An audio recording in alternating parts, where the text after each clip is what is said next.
Bueno, muchachos, empezamos con la primera clase de literatura 2 y el tema es el clasicismo. ¿Qué es el clasicismo? Esta es una corriente estética y cultural, la cual tuvo su apogeo hacia finales del siglo XVIII. En términos del arte, el clasicismo se ubica entre el barroco y el romanticismo.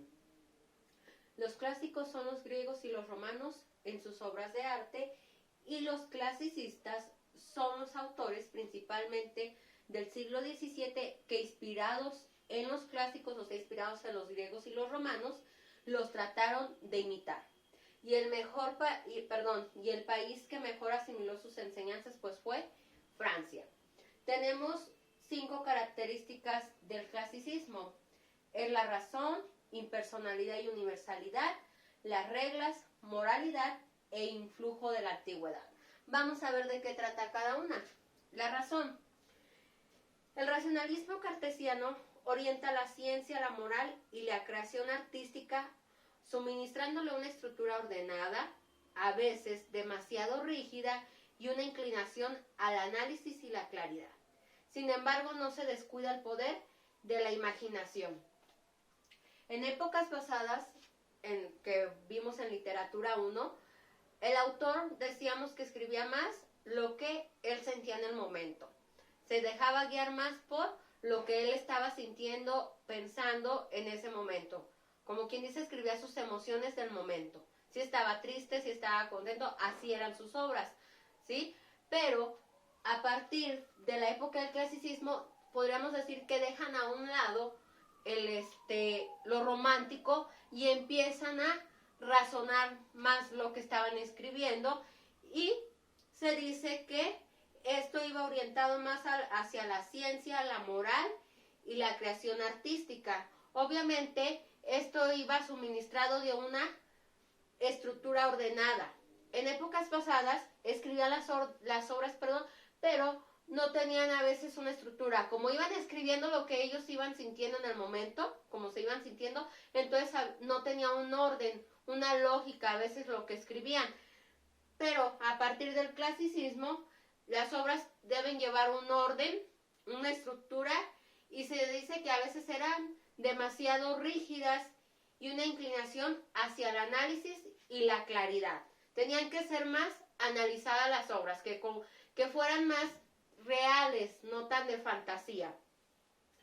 Pero a pesar de esto, de que tenían que razonarlas más, analizarlas, a pesar de esto, no se dejaba a un lado la imaginación, sino le suministraban un toque de imaginación.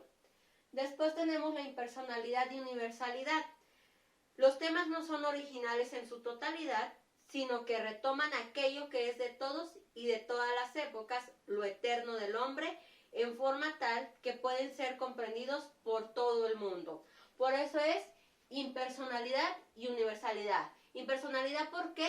Porque las obras no eran de su autoría 100%, no eran originales, ¿sí? Los temas que trataban en sus obras no eran originales en su totalidad, sino que se basaban en otras obras para ellos poder escribir. Y por eso se dice que son universales. ¿Por qué? Porque retoman aquello que es de todos y de todas las épocas. No nada más hablaban de una época, sino hablaban de varias épocas. Entonces, por eso se dice que eran universales.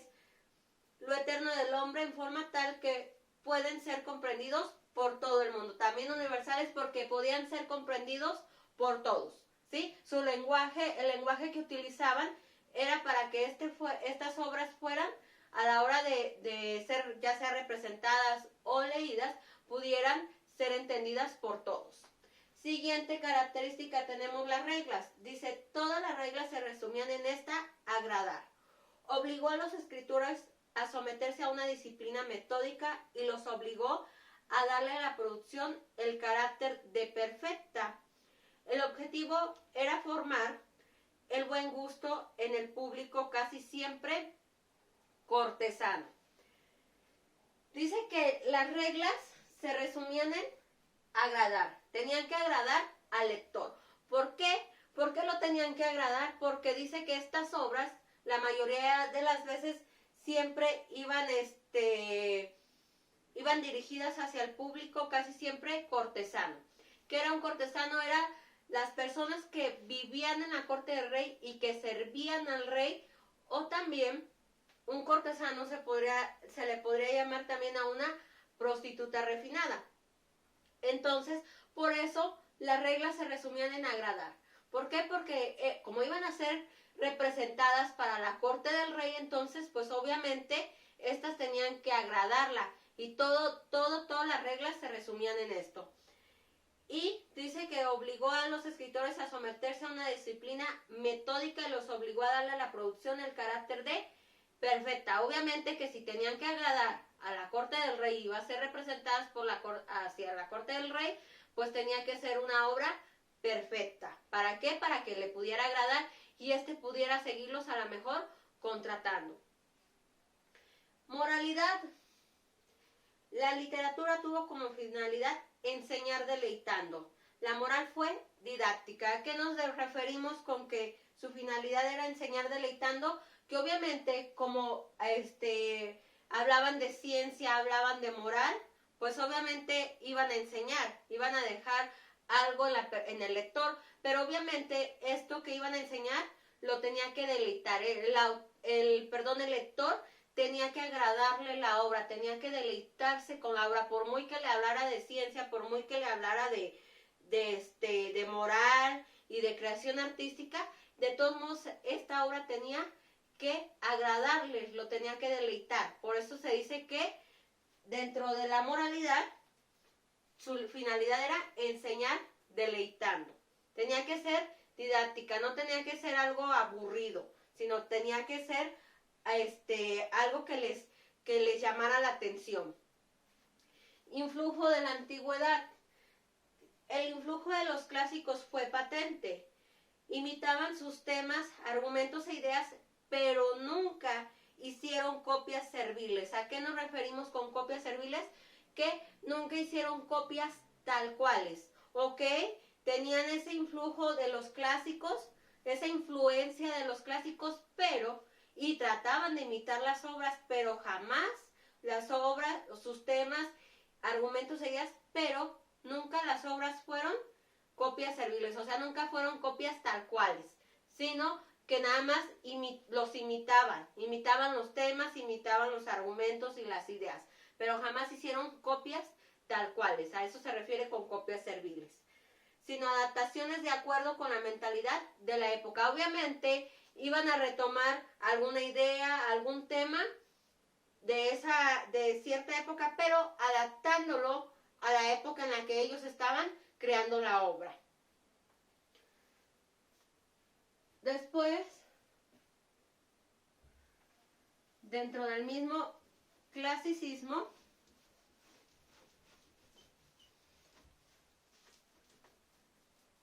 tenemos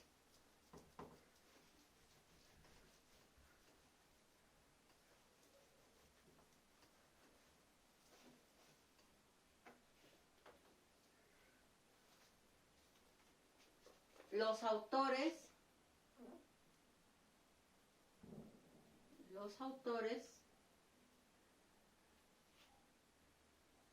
y sus obras, dramaturgos cortesanos.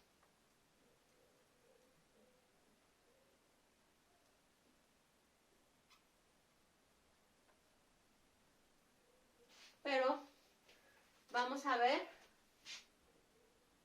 primero que nada, lo que es un dramaturgo.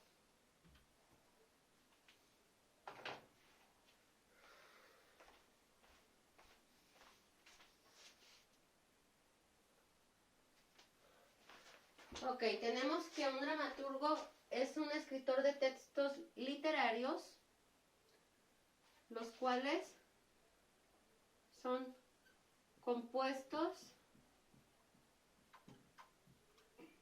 para ser representados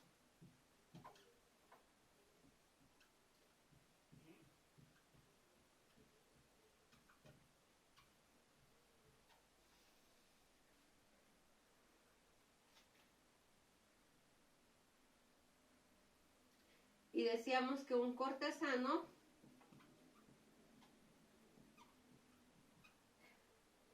era una persona que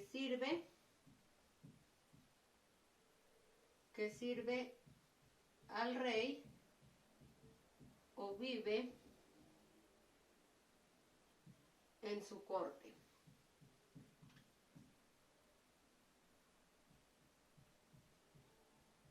O también una prostituta refinada.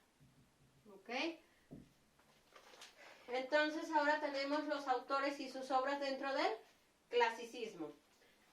Dramaturgos cortesanos, decimos que un dramaturgo es el escritor de textos literarios compuestos para ser representados.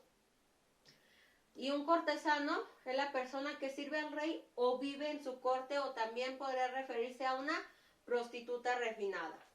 Ok, entonces si estamos hablando de un dramaturgo cortesano, era un escritor de textos literarios, pero que era el escritor, podríamos decirlo, de la corte del rey. Ok. Después, dentro de esos dramaturgos, tenemos 3 importantes dramaturgos de la época del clasicismo. El primero es Corneille.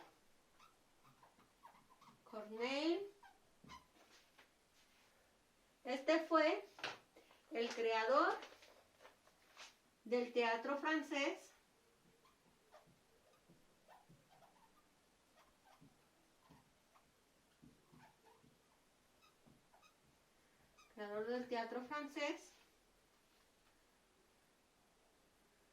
autor de 34 obras. Sus obras son el Cid,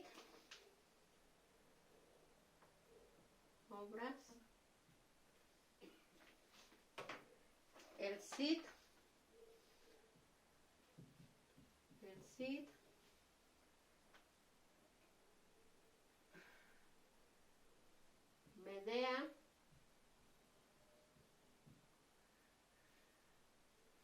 El mentiroso,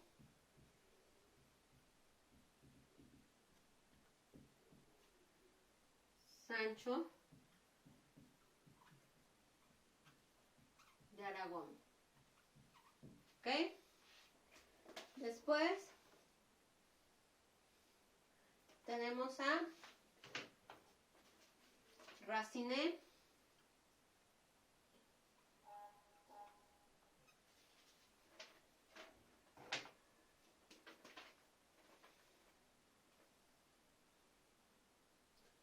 se decía que este era inferior a Corneille,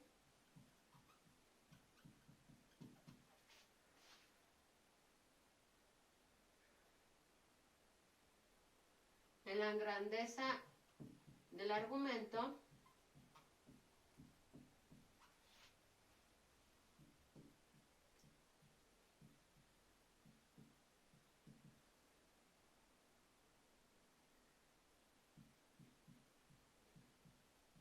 de los caracteres,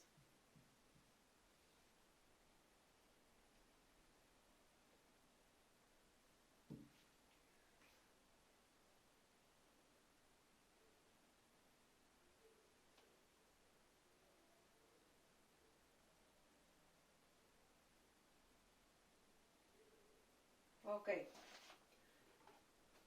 Dentro de sus obras más importantes tenemos Fedra,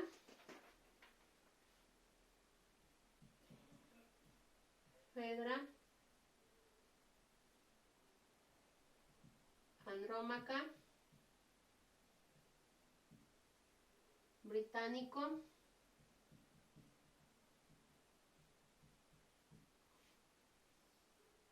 Berenice y Mitrídates.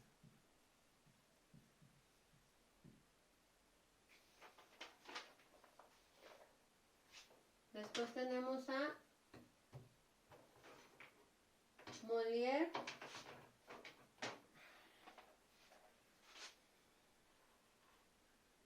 Molière.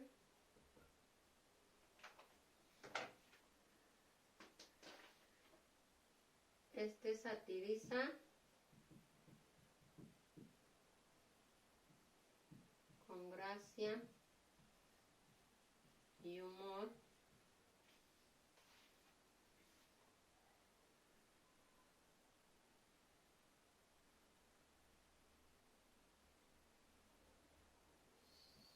los tipos son fácilmente reconocibles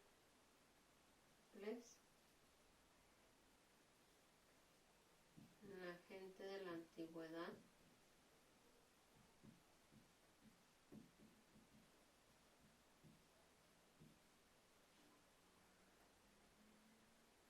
Sus obras más importantes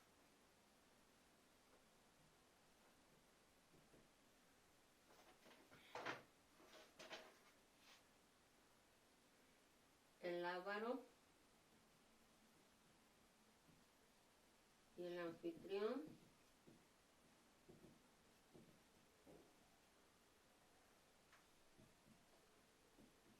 Las Preciosas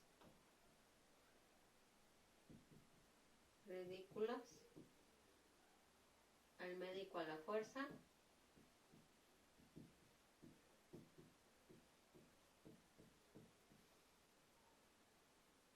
El Tartufo,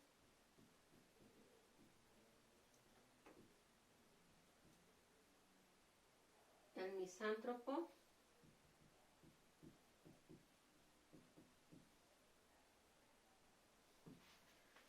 Ok, entonces dentro de los dramaturgos cortesanos, los tres más importantes tenemos a Corneille, Racine y Molière.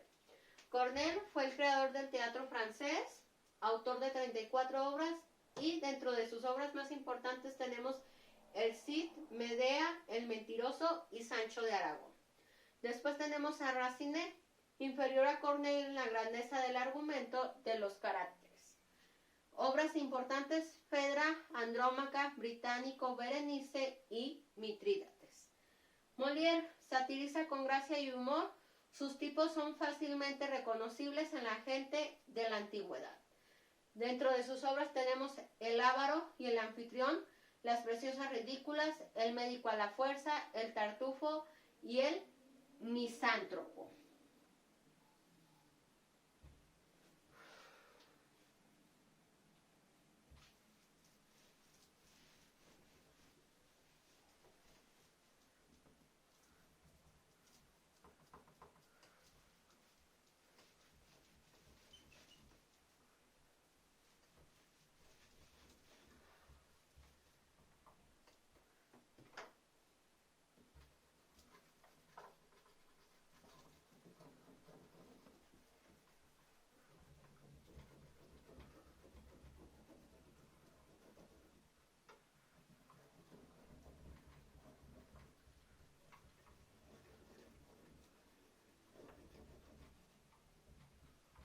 Ok, tenemos el tema de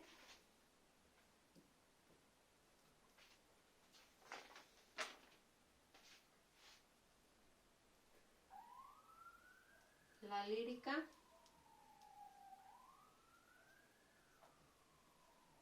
clasicista.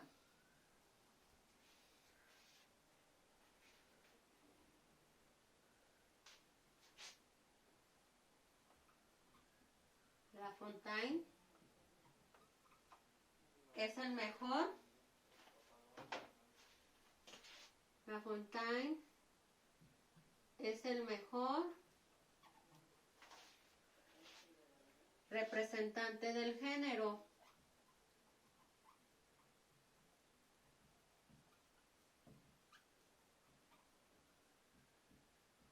¿Del género? ¿De qué género? De la lírica.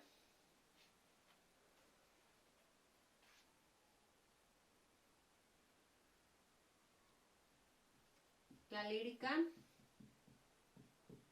clasicista se enfocó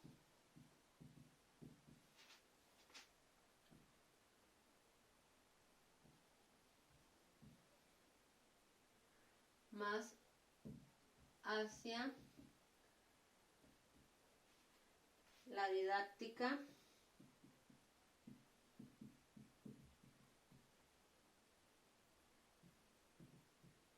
que hacia la expresión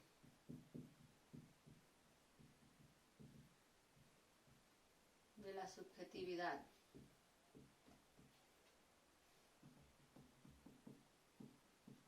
¿Ok? Dentro, después tenemos la prosa clasicista. Y dentro de la prosa, tenemos la novela,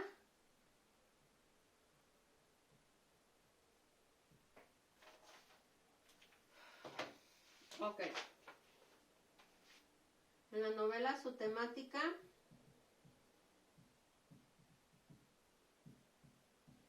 es lo cotidiano.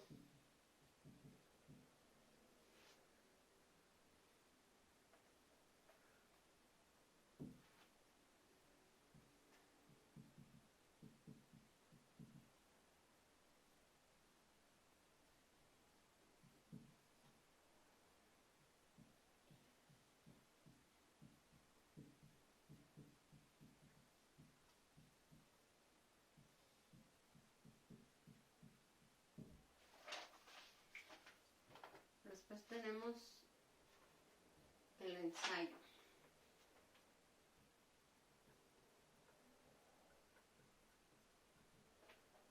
Ok.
Ok, tenemos ahora la lírica clasicista y se dice que el mejor representante del género de la lírica fue La Fontaine. La lírica clasicista se enfocó más hacia la didáctica. ¿A qué nos referimos con didáctica? A que utilizaba más métodos y técnicas para mejorar la enseñanza, para así conseguir que los conocimientos lleguen de forma más eficaz. Que hacia la expresión de la subjetividad, punto de vista del sujeto, o sea, se enfocaba más hacia los métodos y técnicas para que para que el conocimiento fuera de una forma más eficaz a basarse en la subjetividad. Se dejaba a un lado la subjetividad, Se dejaba a un lado el punto de vista del sujeto y se enfocaba más hacia métodos y técnicas. Después tenemos la prosa clasicista. Dentro de la prosa clasicista, tenemos la novela y el ensayo. En la novela dice que su temática es lo cotidiano.